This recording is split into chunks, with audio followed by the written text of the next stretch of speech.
Hello, my name is André De Shields, and I'm happy to share with you my life in the theater.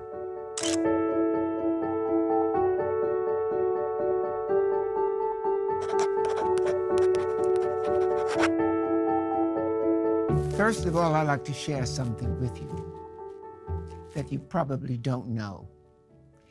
My college degree is in English language. And when I was asked to do this event, my first thought was to parse this concept of sharing with you my life in the theater. I'm going to play with the preposition.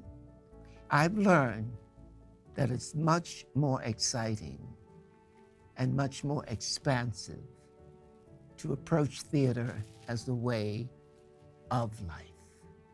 That is infinite. I'm going to open the book now. Nice, nice. This is the playbill for hair, which is my first professional gig. I was living in Chicago at the time. As a matter of fact, this connects with my sharing with you what my undergraduate degree was in college. I had graduated from the University of Wisconsin-Madison. Tama Horgan, who was the director of hair, had come to Chicago to audition for a sit-down company. It wasn't a tour. We were all there I was there for 15 months and it continued afterwards. It opened at the Schubert Theater. It's no longer called that. And then it moved to the Blackstone, but I had gone another direction by then. We all know that the end of Act 1 is the 30-second nude scene with a deeper meaning than just being nude. And I thought at the time, if I'm going to make money being nude on the stage, this is something I can do for the rest of my life. But of course, what was important about hair is what's important now, really, because we were singing, when the moon is in the 7th house, and Jupiter aligns with Mars, and peace will guide the planets, and love will stare the stars. This is the dawning of the age of Aquarius. Well, we were about 60 years too early. Now that we are in 2026, we've ended the first quarter of the 21st century. It's obvious to me that the paradigm is changing. And the paradigm that's waiting on the horizon is the paradigm of the feminine.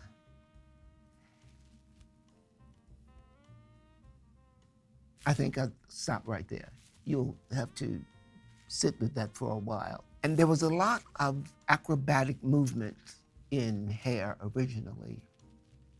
As a matter of fact, one of the special moments after we did Aquarius is that a lineup of us would come down to the apron of the stage and we would grab each other's hands and we would step off onto the arms of the chair and we would walk our way to the back of the house. And the audience was going wild. And we had only been into the show for one song. A similar thing was done in this recent revival, but everybody was strapped to a harness. So it's like, oh, it's all about security now, huh? But we were wild.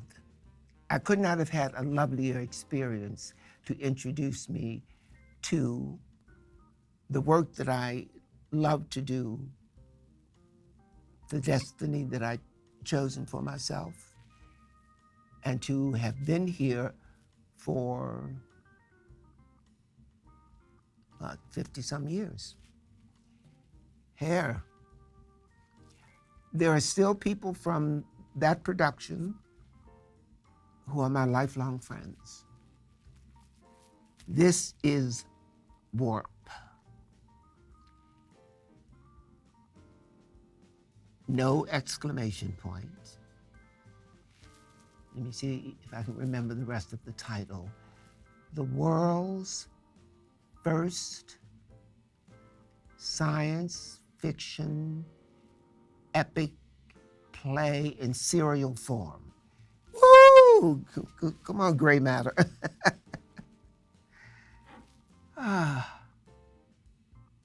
This is the play that brought me to New York in 1973 with the Organic Theater Company, of which I was a founding member in Chicago. These are long but interesting stories, but I'll just drop a few breadcrumbs. At the University of Wisconsin, there was a group of favored talent that always got the shows on the main stage. And there was a counterculture group who seemed to never get cast in those main stage shows. So we founded our own theater group. We called it Screw Theater. One of our early productions was an adaptation of John Barry's Peter Pan, in which I played Tiger Lily. Now, Tiger Lily was a stand-in for Huey Newton, and the other Indians were the Black Panthers.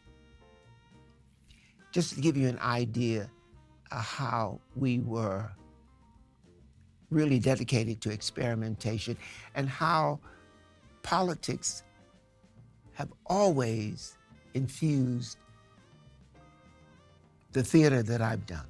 So in our production of Peter Pan, the Lost Boys, which happens in the best of Greek mythology, are stranded on an island in the middle of some unfriendly body of water. And they are hypnotized by the singing of the sirens. And of course, the sirens are women. But our sirens were women who were naked. So they were women students, undergraduates. And the regents flipped about this and called everyone's parents and said, "You'd better come and see to your children, otherwise there won't be students here any longer." Long story short, it created quite a divisive world at the university. It was so infamous that it even made the Johnny Carson show. I tell that story because it's that group of people who founded Screw Theater at the University of Wisconsin, because we were not embraced by the main stage shows, who went to Chicago and founded the Organic Theater Company. And young entrepreneurial producers saw it and said, "I want to take you to New York." Can't resist that. But it was a tactical mistake because it was counterculture theater. It was very experimental. We took many risks, and we were summarily dismissed by the New York critics.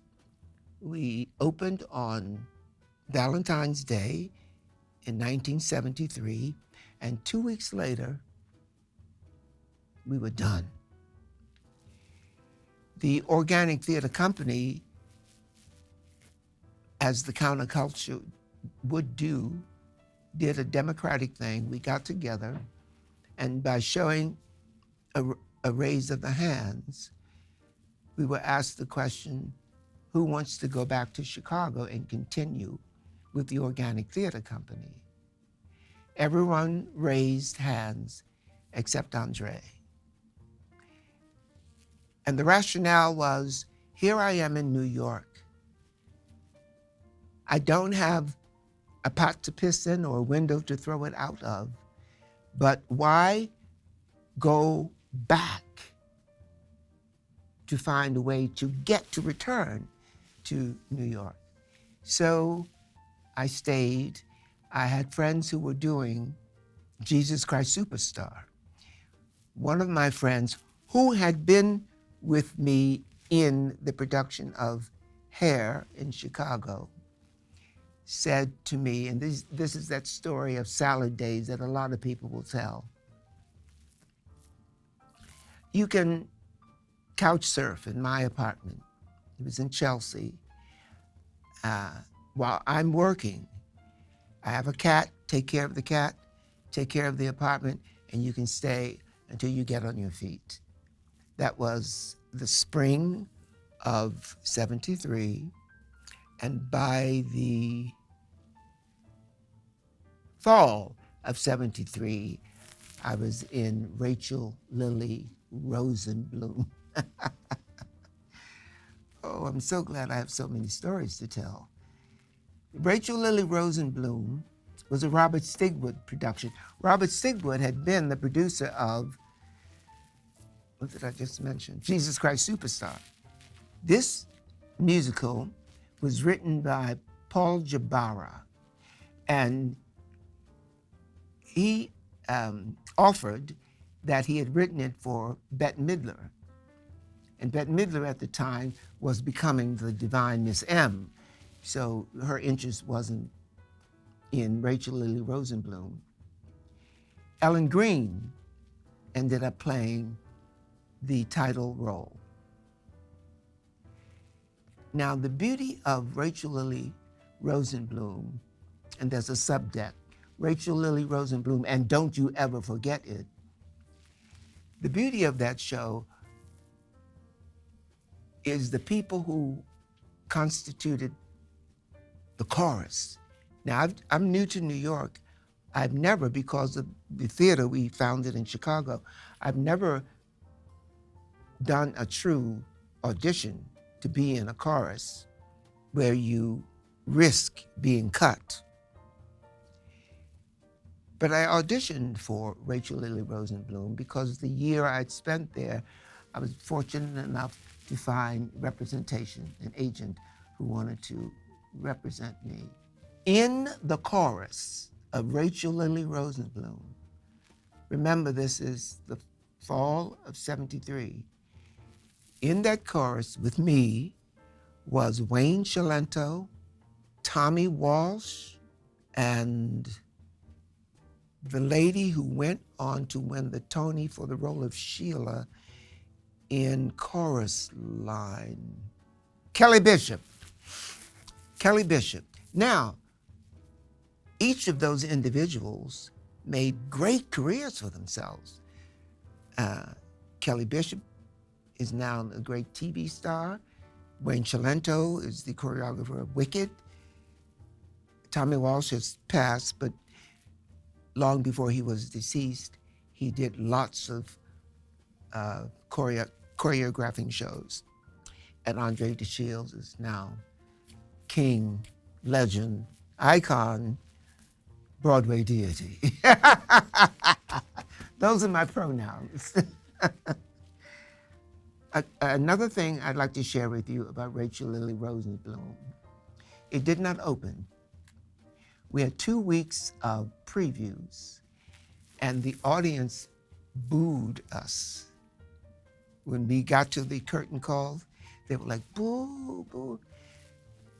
And it turns out that the show left the audience with a bad taste in their mouths because it was interpreted as deeply misogynist.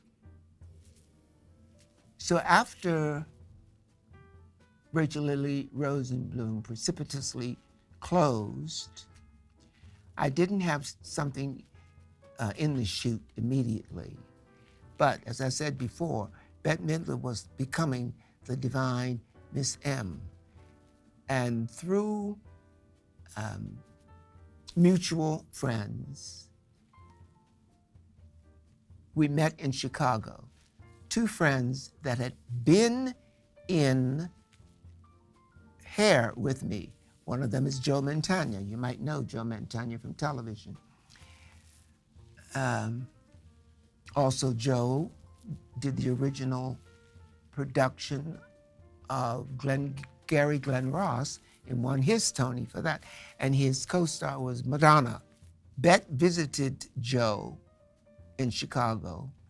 We lived in the same residence, but he was the floor above me, and he invited me up to meet Bette. She was about to perform at the Happy Medium, which is on the Gold Coast in Chicago, one of the leading cabarets. And we were kikiing. Bette said, very naturally, "Oh, I wish my girls could sing." No, of course they could sing. "Oh, I wish my girls could move." I said, "Well, why don't you invite me to your show and maybe I can help?" That happened. She invited me to the show at the Happy Medium, and she then put together a rehearsal where I worked with those three ladies, Melissa Manchester, Merle Miller, and Gail Canton. They were dressed in black, a black pencil skirt, and then a black halter that fell off the shoulders. So they were pretty. So we just had them to do step, touch, turn around to the left, step, touch, turn around to the right, which satisfied Bette because it meant that they were moving, not just there as statues. From that experience, when Bette did her first Broadway show, Clams on the Half Shell, she asked me to come and choreograph the Harlots for her there. At that time, the Harlots were Charlotte Crossley, Sharon Reed, was it Ula Hedwig or was it Robin Graham?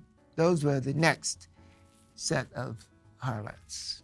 I also had an opportunity to choreograph the Harlots for her Copacabana, which doesn't exist any longer. And we are still friends.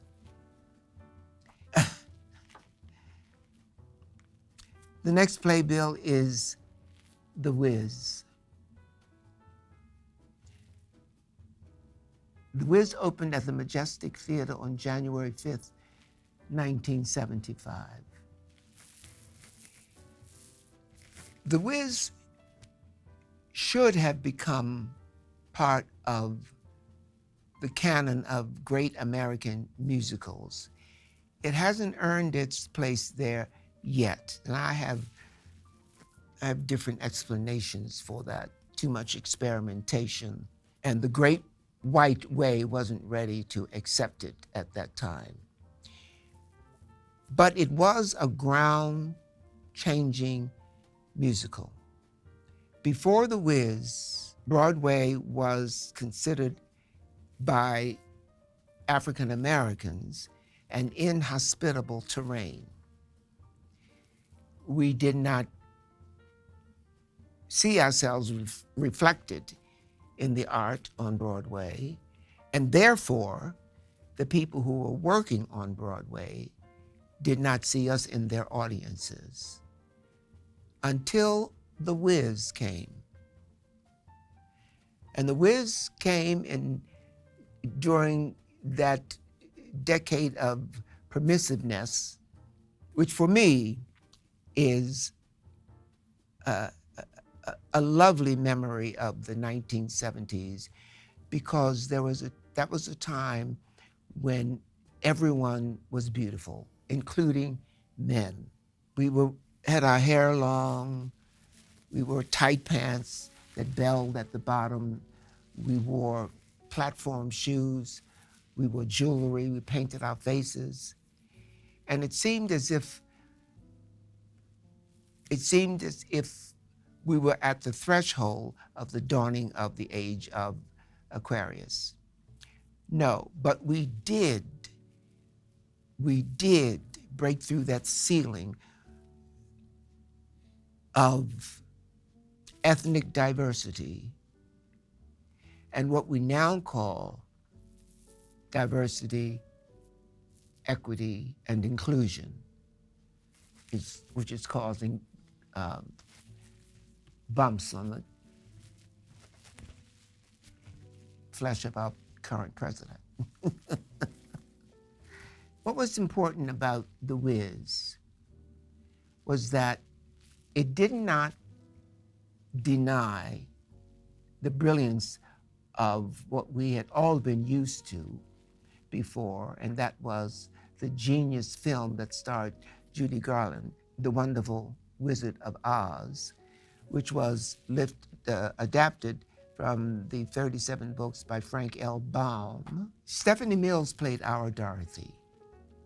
And that was the magic of the concept, because the lesson at the heart of The Wonderful Wizard of Oz, it's actually a political treatise, but that's for another time.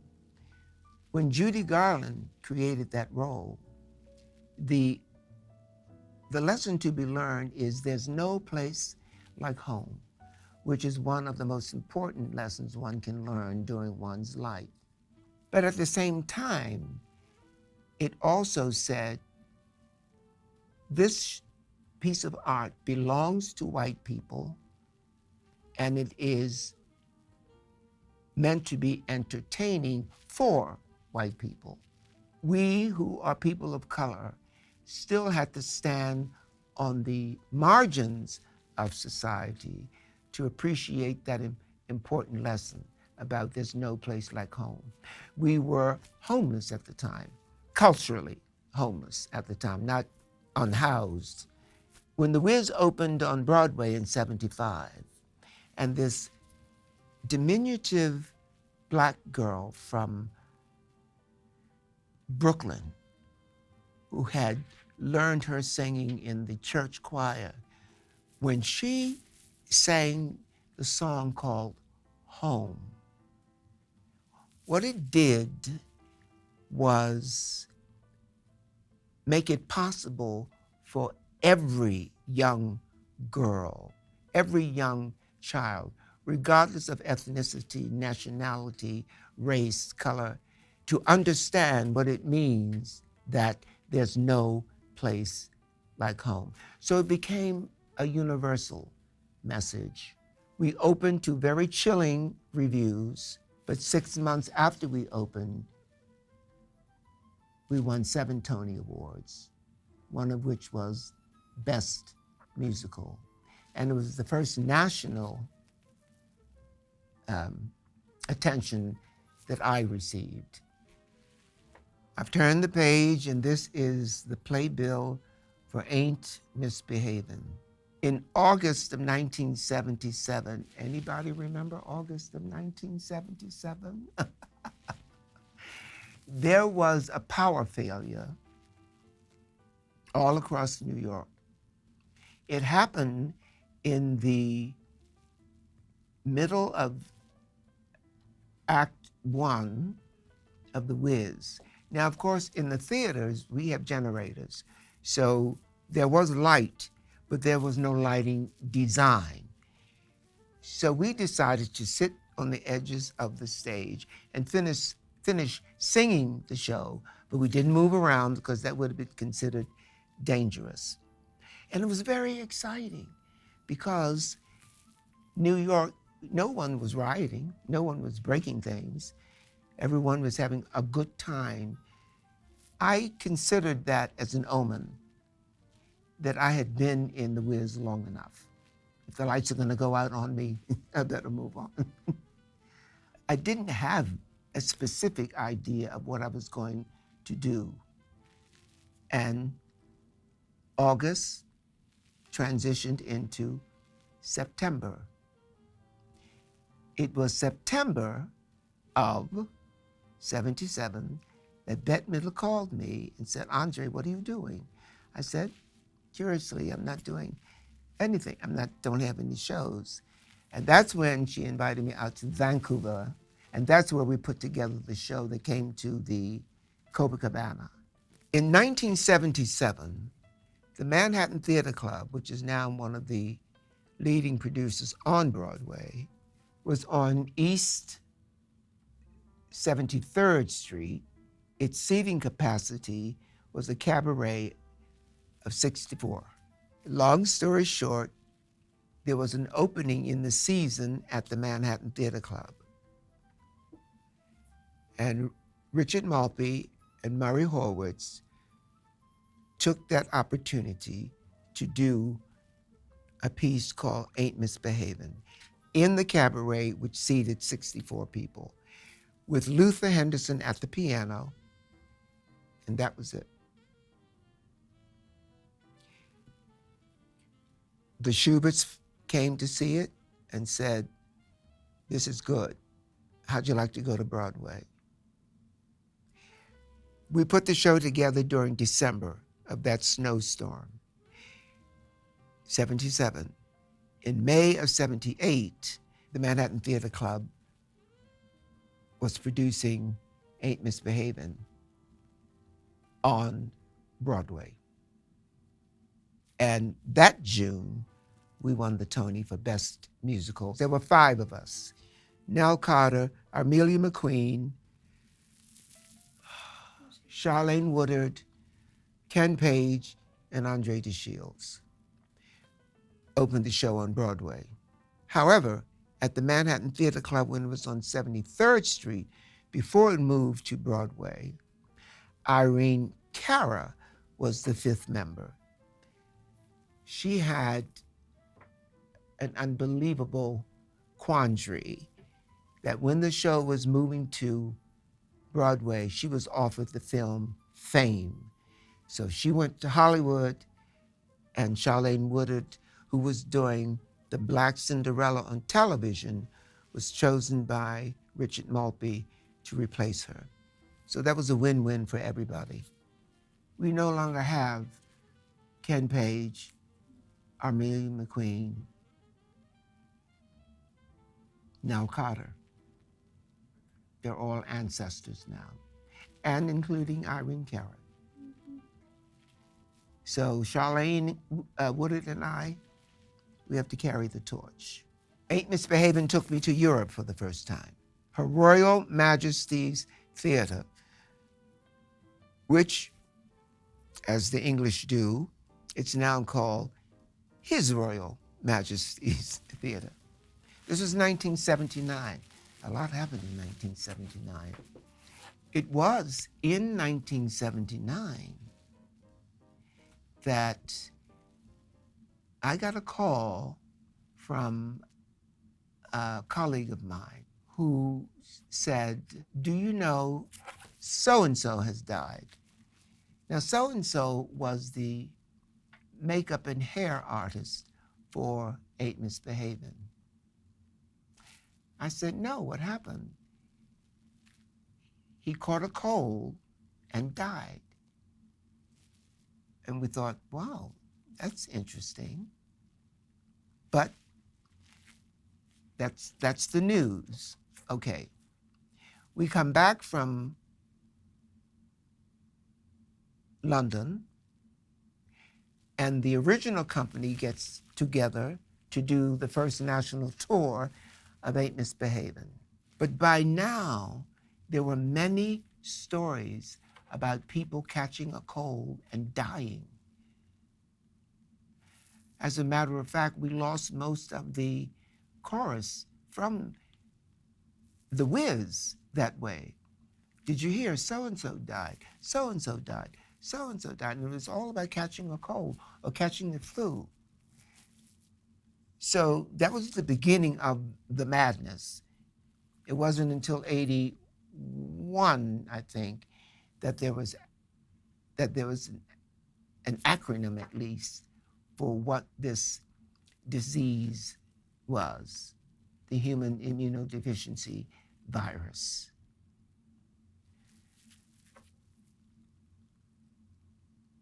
By then, Ain't Misbehavin' was playing in Paris. I went on to do Ain't Misbehavin' in Tokyo, in Alaska, at Cape Cod, and we're in the 80s now. And I had met Mark Shaman. Mark and I created this show called Harlem Nocturn. This is 1984. Mark is working in clubs in the Lower East Side. I have returned to my first artistic home after the precipitous closing of Warp. I was asked to come and join the La Mama Experimental Theater Company, which is still doing great things on East 74th Street. Mark and I get together, and it's just a matter of ideas, the clash of ideas. We weren't writing anything down.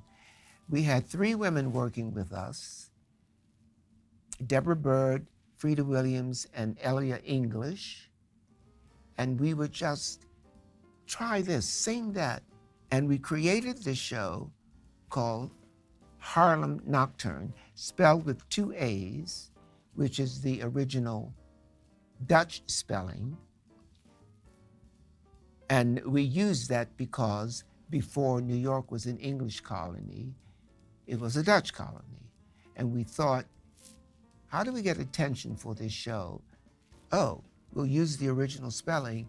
Everyone will want to know, why do you have 2 A's in Harlem?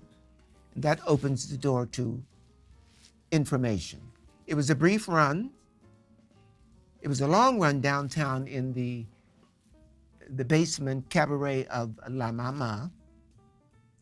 It was a short run at the Latin Quarter on Broadway. It was a bold concept, a bold idea, and it brought together some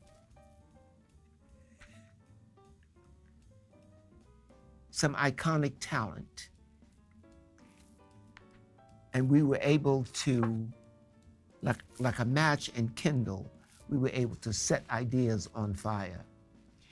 Now, Harlem Nocturn had its 40th anniversary in 2024 at Studio 54. And we did very well. Mark was there, I was there, one of the 3 ladies, original singers, was there. We had a ball. I like the concentric circles that are appearing to me as I tell this story, because here is the playbill for Stardust, 85-86. It was a musical based on the lyrics of Mitchell Parish and the music of Duke Ellington. It played in the Biltmore Theater, which is now the Sam Friedman Theater. Stardust was the last show to play in the Biltmore before it burned down. And that's when the Manhattan Theater Club took it over. And all of it involves me. I didn't put a match to the Biltmore Theater, but Play On. There is a clip that plays on YouTube. Check it out. It's very exciting. It's the show-stopping number from Play On that I sang with Larry Marshall. It's called Rocks in My Bed. My baby's gone,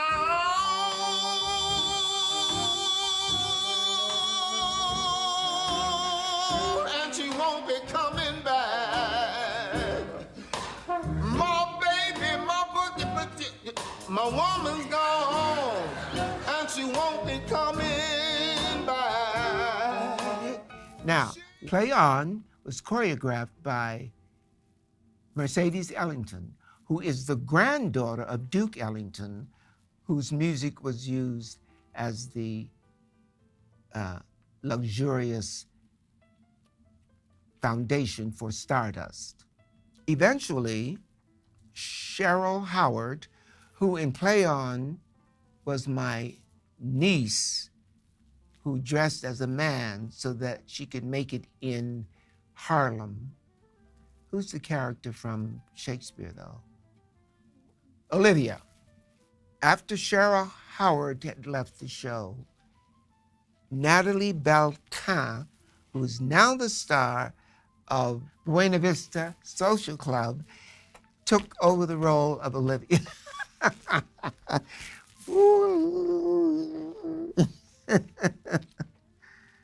Ay, ay, ay.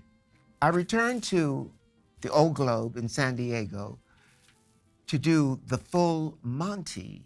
Now, it started as an experimental contract here in New York, but because the director, Jack O'Brien, was now the producing artistic director of the Old Globe, that's where we did the pre-Broadway tryout, the full Monty.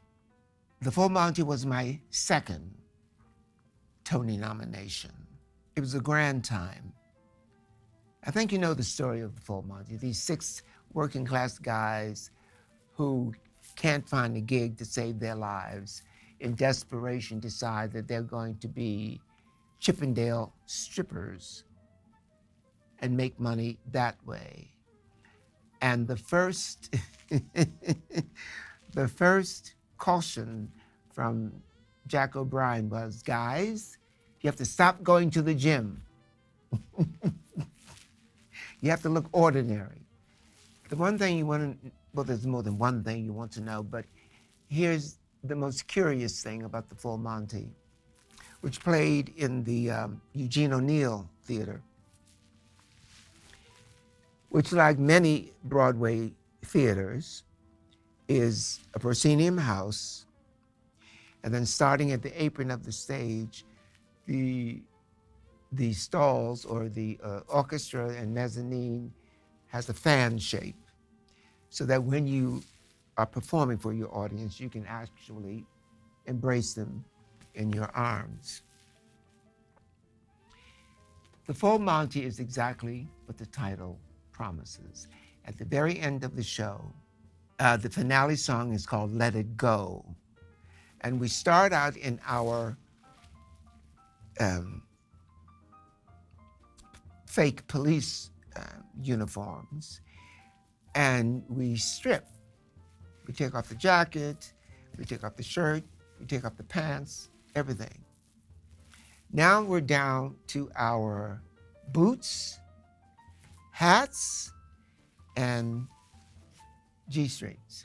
The last thing that comes off is the G-string. Some clever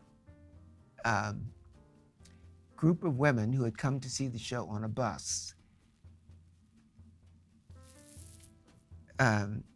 serendipitously had bought tickets on either side of the stage close to the apron. There's a special effect when we become nude, which is like car lights, that bright, a flash for like 2 seconds. It makes you close your eyes, right? And when the lighting effect is over, we've got our white robes on. But if you're sitting in the corners down here, you can look around the lighting effect. So some clever women found out, and they were our constant companions in the theater. We received notes backstage, invitations to have drinks. We were just in the hotel across the street. Would you like to get together after the show? That kind of thing. So it was a lot of fun. Now, that was 2000 when it opened on Broadway. In 2001, we took the show to the West End. We did a command performance for the royal family. J-Lo was there, Cher was there, other people were there, and the cast of the full Monty. Now, the royal family sits in boxes. They're not in the stalls, but they're in the same angle where they can see around the lighting effect. Now, they're not like the audience who bought tickets. They're not trying to peek, but they can't avoid it. So the next day, and the English have like 12 newspapers. The next day, the headlines was, Royal Mom Sees American Bum. Also, a very special moment, we were allowed audience with Queen Elizabeth II. And you go through an entire protocol, a rehearsal as to how you greet the Queen. You do not look her in the eye. You have to wait until she presents her hand, and you don't shake it, you just receive it, right? But when we tell this story, everyone is surprised, especially the English, because she asked us, so how are things in New York? So we got an opportunity for brief conversation, but there we were talking to the Queen Mother. And that question was about 9/11, obviously.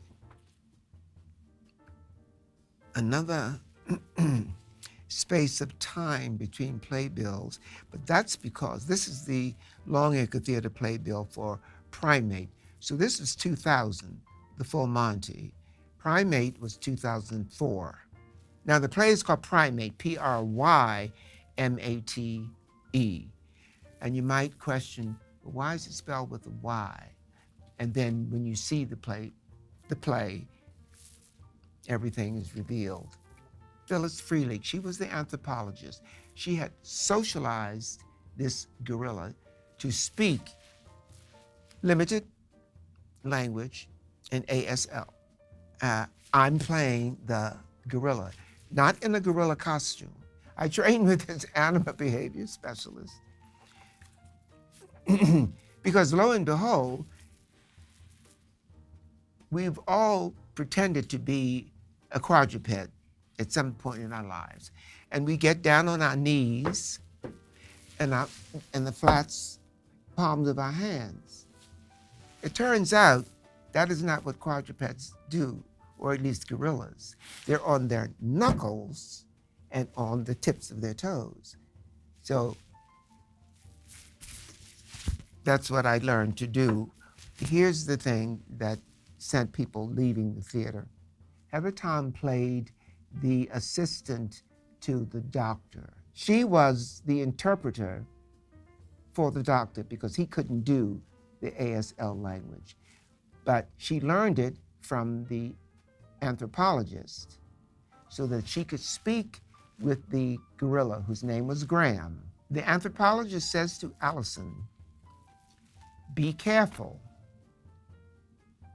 If he ever urinates on you, he's claiming you as his own.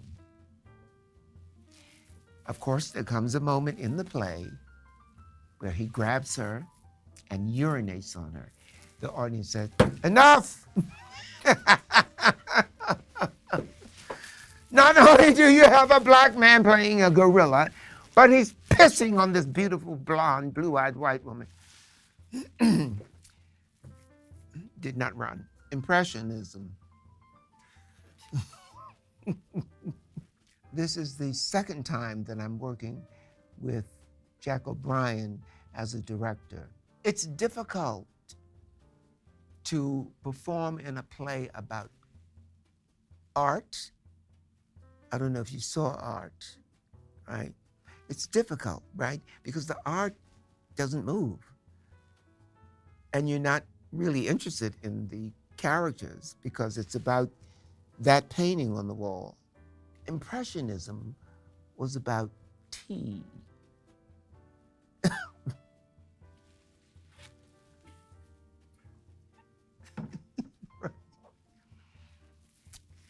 But very special teas. This particular tea could only be gotten in Africa. And it's set there. I played two characters. I will not recall the African name I had, but I was from Mozambique, Then the second character I played when the scenes returned to the States, and it was about art, I played a Jewish baker, Mr. Levine, and we closed the book on Impressionism.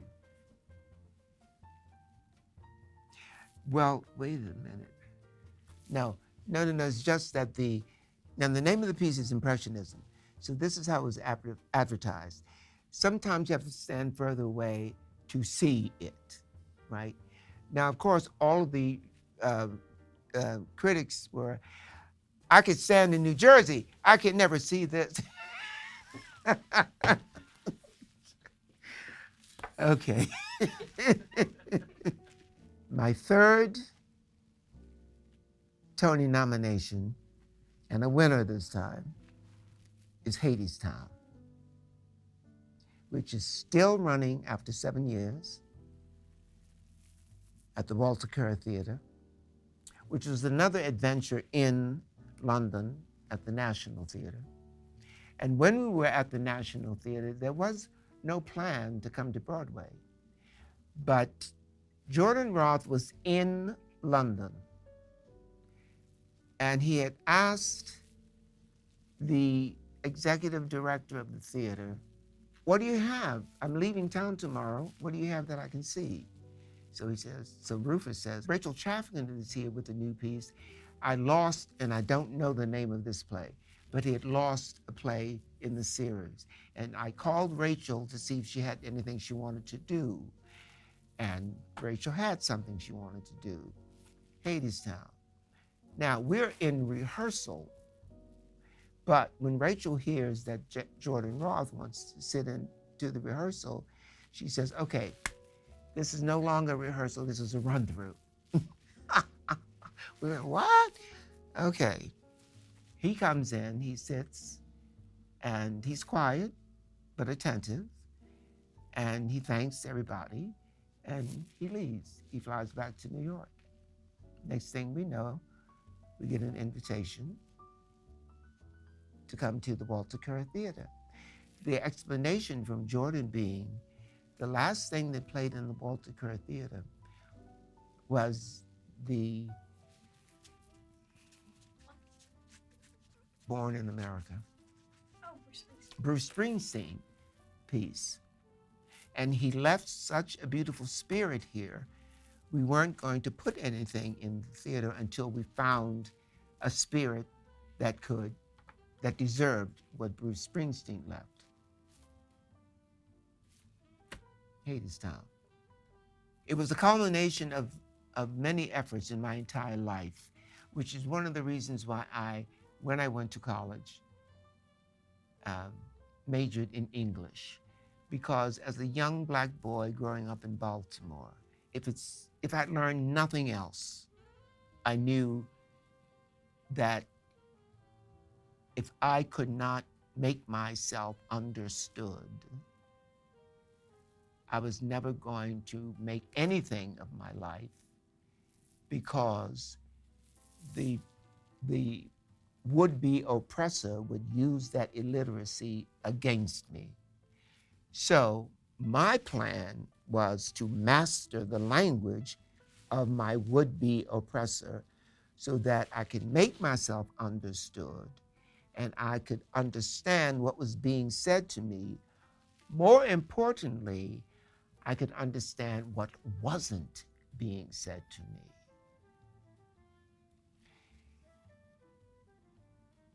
I never felt that tool of mine had been used. Of the many auditions I went through and the many people I got to know, no one wanted a Black literate college graduate until Hadestown came around.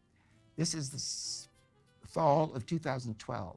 Anais Mitchell has come down from Vermont, and she's doing a 2-week experimental contract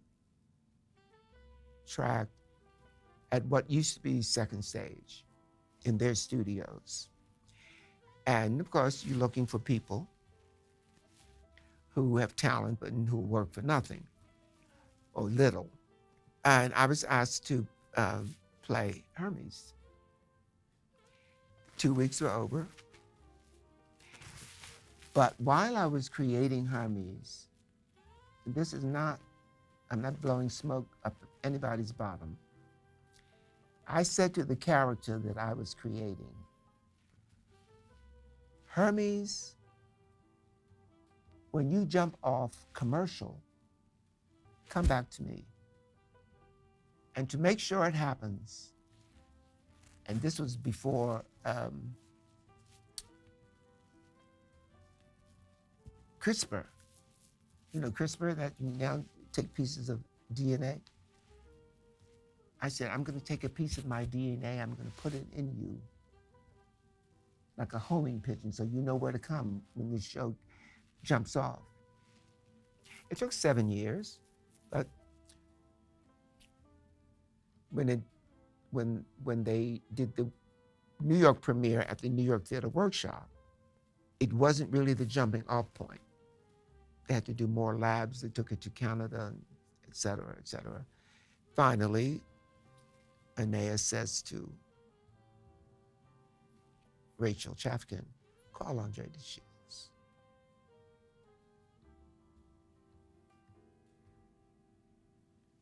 I left Hadestown on May 29th. It was a Sunday, 2022. I was experiencing growing pains. I needed to be somewhere else, learning something else, doing something else. I don't know if you're familiar with my Tony acceptance speech, but the third cardinal rule is the top of one mountain is the bottom of the next, so keep climbing. And I felt that I had gotten to the top of the Hadestown mountain, and I needed to keep climbing. I didn't know what I was going to climb, but apparently Wendell Pierce did. One evening I'm at home and Wendell Pierce calls me from Budapest. Yeah, same city, two names. I'd only been gone from Hadestown for a month.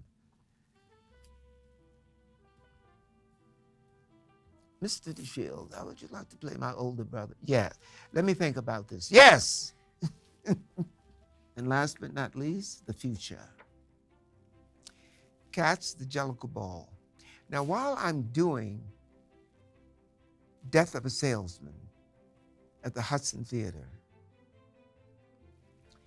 I'm going to rehearsals for Cats, the Jellicle Ball in the mornings, and then going to do my 8 shows.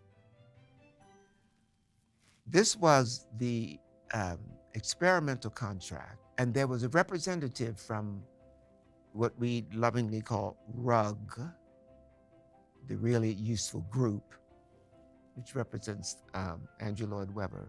There's a representative in the rehearsal process with a camera capturing what we do, who then sends it to Andrew Lloyd and then comes back with information. No, you can't sing that. Andrew Lloyd did not write that. Okay. Yes, you can sing that kind of thing. And then ultimately we get the thumbs up to move on to the developmental contract. Same process. Then we get the thumbs up to do the off-Broadway contract, which we finished in September of why do I be in the 19th century? Or in the 20th century. And we killed down at the Perelman Performing Arts Center. And everyone is saying, oh, you're going to Broadway? We'll see. Well, we are going to Broadway. It's going to be at the Broadhurst Theater,